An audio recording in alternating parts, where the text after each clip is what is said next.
4월 13일 새벽기도 말씀 누가복음 15장 11절에서 32절까지의 말씀으로 잃었다 되찾은 아들에 대한 사랑이라는 제목으로 말씀드립니다. 본문의 15장 11절부터 32절까지의 말씀은 앞에서 그 15장 누가복음 15장 3절부터 나왔던 잃은 양의 비유와 그리고 잃어버린 드라크마 비유와 같이 천국을 비유하면서 인간을 향한 하나님의 사랑을 나타내고 있습니다. 오늘 말씀도 집을 나간 그 아들에 대한 비유로 아버지의 사랑을 말씀하고 있는 것입니다. 15장 11절부터 19절까지의 내용은 읽어드리겠습니다. 또 이르시되 어떤 사람에게 두 아들이 있는데 그 둘째가 아버지에게 말하되 아버지여 재산 중에서 내게 돌아올 분깃을 내게 주소서 하는지라.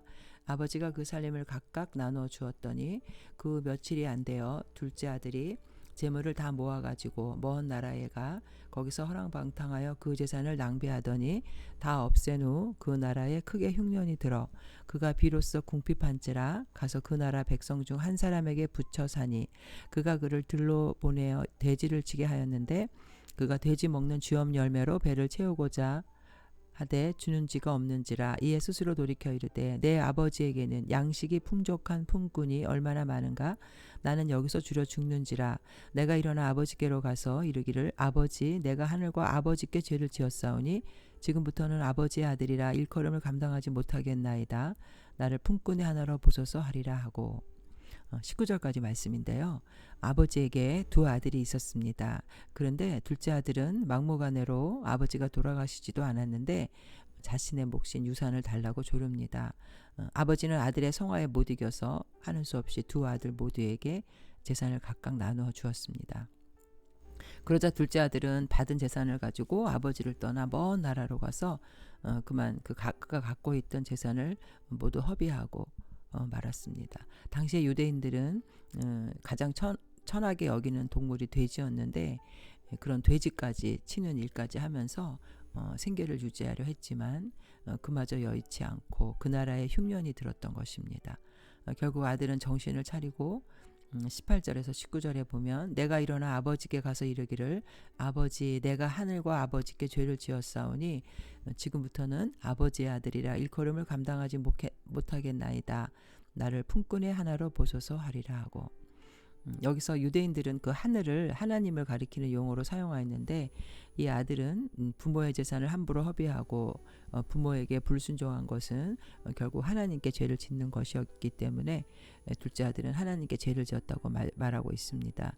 그리고 이제 자신에게는 그 주어진 모든 유산을 소비하였기 때문에 받을 재산이 없고 이제는 자기는 아버지께로 돌아갔을 때는 결국 품꾼으로 밖에는 대우를 받지 못할 거라고 생각을 한 것입니다.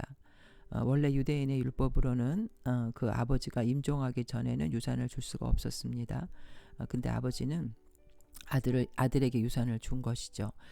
큰 아들에게는 3분의 1을, 둘째 아들에게는 3분의 1을 주게 되어 있습니다. 여기서 둘째 아들이 상징하는 것은 큰 아들은 이제 그 유대인들 처음에 그 복음을 전에 듣고 하나님께서 선택한 그 유대인들을 맏아들이라고 상징하고 있고 둘째 아들은 그 당시에 그 죄인들과 세리, 창기들 나중에 복음을 듣고 영접한 자들을 말하고 있습니다. 집을 떠나서 자기 마음대로 살고 싶었던 이 아들의 모습은 결국 하나님을 떠나서 자신의 뜻대로 살고 싶어하는 우리 인간들의 모습을 상징하고 있는 것입니다. 태초에 하나님이 천지를 창조하시고 에덴 동산에서 인간을 그 하나님의 형상으로 지으셨을 때 인간은 마음껏 하나님과 교제하고 사랑받는 그런 자녀였습니다. 그러나 결국 아담과 하와는 사단의 유혹에 넘어가서 하나님의 말씀에 불순종하고 에덴 동산에서 쫓겨나게 되었습니다. 결국 하나님을 떠난 인간은 사단의 종으로 살아갈 수밖에 없었고 그 영혼이 황폐해져 가는 삶을 살면서 영원한 기쁨과 소망 없이 결국 그 사단과 함께 멸망의 길로 떨어질 수밖에 없었던 것입니다.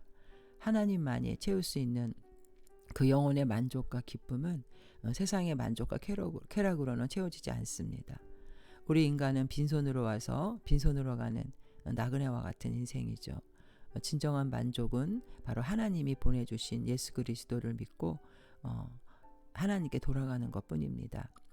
본문에 마치 집 떠난 아들이 죄를 뉘우치고 아버지에게 돌아가듯이 결국 인간도 우리를 창조하시고 우리를 구원하시는 하나님께로 돌아가는 것이 참된 행복과 만족을 누리는 삶인 것입니다.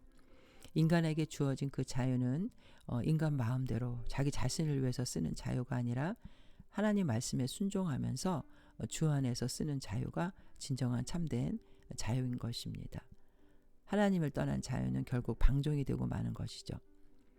20절과 24절에 보면 이제 굶주림과 헐벗은 아들의 모습이 나오는데 결국 아들은 이제 불안한 마음과 또 아버지에게 책망받을 것을 생각하면서 되돌아가게 됩니다. 근데 여기서 20절에 보면 이에 일어나서 아버지께 돌아가니라. 아직도 거리가 먼데 아버지가 그를 보고 측은히 여겨 달려가 목을 안고 입을 맞추니 아버지는 마치 기다렸다는 듯이 그 걸어오는 아들을 향해서 달려갑니다. 그리고 21절에 아버지께 용서를 구합니다.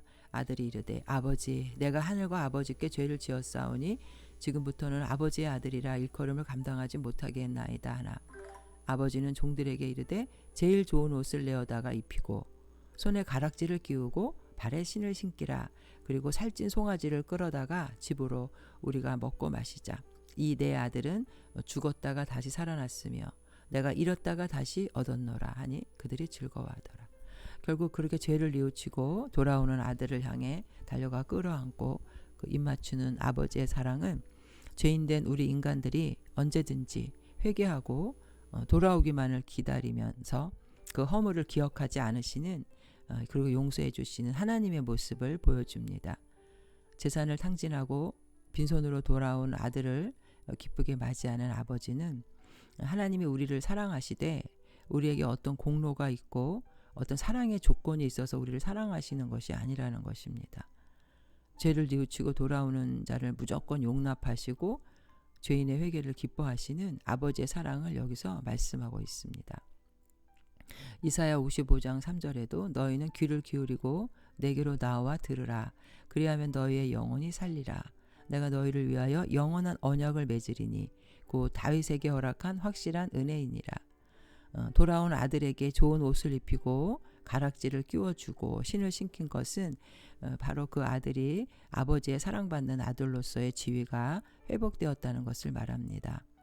당시의 종들은 신발을 신지 않았죠. 그런데 이제 아들은 아버지의 아들로 인정받게 된 것입니다.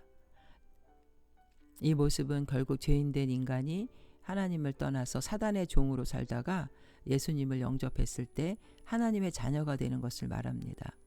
죽었다가 다시 살아났다고 아버지가 기뻐하는 모습은 결국 인간은 하나님을 떠났을 때 죄의 삭은 사망이고 영원한 형벌, 지옥에 처해질 수밖에 없는 운명이지만 예수님의 십자가 대속의 은혜로 구원받고 하나님의 자녀가 되면 그 종의 신분에서 아들의 신분으로 바뀌어서 하나님 자녀로 영원한 생명을 얻고 부활의 소망으로 다시 사는 것을 말하고 있습니다. 그런데 여기서 아버지가 그렇게 기뻐하면서 송아지를 잡고 잔치를 벌이는 것과 달리 그 첫째 아들 맏아들의 반응은 사뭇 달랐습니다. 맏아들은 동생이 돌아와 잔치를 베푸는 아버지에게 도리어 원망하고 화를 내고 오히려 자기는 아버지 곁에서 충성을 다했어도 한 번도 받아보지 못한 대접을 자기 동생에게 하고 있는 것에 불평을 합니다. 31절과 32절에 이에 아버지는 맏아들에게 너는 항상 나와 함께 있으니 내 것이 다 내 것이로되 이 동생은 죽었다가 살아났으며 내가 잃었다가 얻었기로 우리가 즐거워하고 기뻐하는 것이 마땅하니라. 시종일관 불평하는 맏아들에게 아버지는 인자한 모습으로 깨우쳐 주십니다.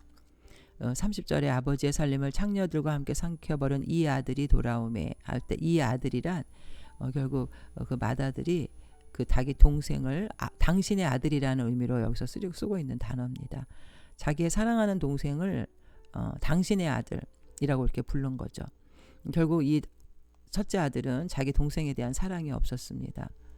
그랬을 때 아버지는 이 형의 말에 대해서 아들의 불평이 잘못됐다는 것을 깨우쳐 주시면서 함께 동생과 기뻐해야 된다는 것을 일깨워주고 있는 것입니다.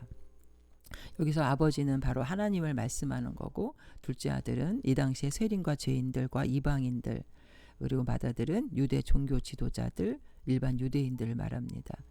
결국 이 맏아들의 모습은 자신들만이 하나님께 선택받은 민족이라고 생각하고 세리와 죄인들과 이방인들을 천시하면서 무시했던, 그리고 교만했던 이 유대인들은 결국 예수님을 배척하고 복음을 받아들이지 않았습니다. 회개하지 않고 결국은 예수님을 십자가에 못 박았던 자들이죠. 예수님은 의인을 부르러 온 것이 아니라 죄인을 불러 회개시키러 오셨다고 말씀하십니다. 우리 모든 사람들은 잃어버렸던 죄인들입니다. 그런데 예수님의 십자가의 사랑으로 구원받아서 하나님의 나라의 자녀가 되었고, 그 영원한 천국을 우리가 상속받게 된 자들입니다. 하나님은 죄를 회개하고 뉘우치는 자들에게 두 팔 벌려 지금도 기다리고 계십니다. 결국 이 둘째 아들은 탕자였고 아버지를 떠났지만 결국 죄를 뉘우치고 다시 돌아와서 아들의 지위를 회복해서 하나님 자녀가 되었지만, 가장 가까이 아버지 옆에 있었던 이 맏아들 유대인들은 참된 아버지 사랑을 깨닫지 못하고 결국 주님께 버림받았던 것처럼 정말 진정한 탕자는 바로 이 맏아들이었던 것입니다. 우리는 어떤 조건이나 의의가 있어야 하나님께 나아갈 수 있다고 하는 생각을 버려야 합니다. 오직 우리는 죄를 회개하는 것만이, 아버지 사랑으로 돌아가는 것만이 살 길임을 깨달아야 합니다. 지금도 우리를 위해서 중보하고 주님께 돌아오기를 기다리시는 그 아버지의 사랑을 깨달으시고 아버지의 품으로 돌아가 주님 사랑 안에 거하며 영원한 생명을 얻고 기쁨과 행복을 누리는 자들이 되시기를 주님의 이름으로 축원드립니다. 아멘.